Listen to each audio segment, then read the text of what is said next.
যদি আপুনি চৰকাৰী ঘৰ এপ্লাই কৰিম বুলি ভাবি আছে তেনেহ'লে আপোনালোকৰ বাবে ভাল খবৰ। আপোনালোকে অতি সহজতে চৰকাৰী ঘৰ লাভ কৰিব। তো কেনেকৈ আপোনালোকে লাভ কৰিব সেই বিষয়ে কিন্তু আজি মই আপোনাক দেখুৱাম।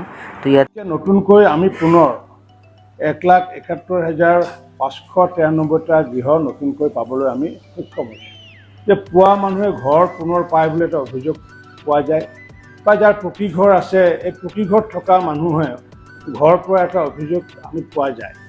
পূৰ্বতে যিহেতু এইবোৰ ছাৰ্ভে 2011 চনত 18 চনত হৈছিলে, গতিকে সেই সময়ত ময়ো যিহেতু দায়িত্বত নাছিলোঁ, গতিকে সেইবোৰ আমি পোৱা মানুহৰ নাম কাটিব পৰা অৱস্থাত নাছিলে।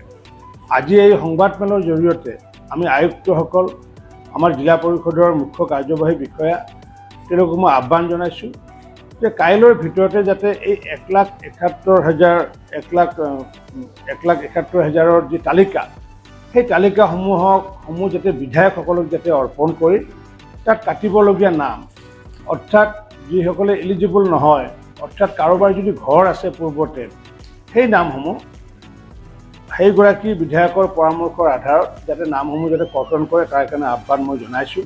পূৰ্বতে এই বিশেষ ব্যৱস্থাটো লোৱা হোৱা নাছিলে। এইবাৰ মই বিধায়কসকলক সেইটো আহ্বান জনাইছোঁ, কাৰণ ঘৰ পোৱা মানুহে যদি আকৌ ঘৰ পায়, বা যাৰ পকী ঘৰ আছে তেওঁলোকে যদি ঘৰ পায়, তেতিয়াহ'লে কাষত থকা কেঁচা ঘৰৰ মানুহৰ মনত এটা প্ৰতিক্ৰিয়া হয়।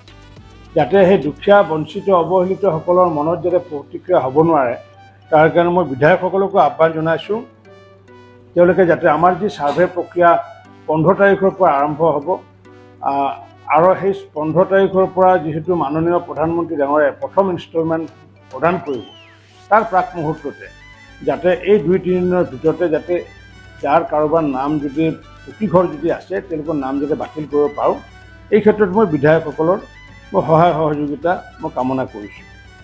আমি যদি আমাক প্ৰধানমন্ত্ৰী আৱাস যোজনাৰ গৃহ আবণ্টন কৰিছিলে 20,51,884টা আমাক গৃহ আবণ্টন কৰিছিলে,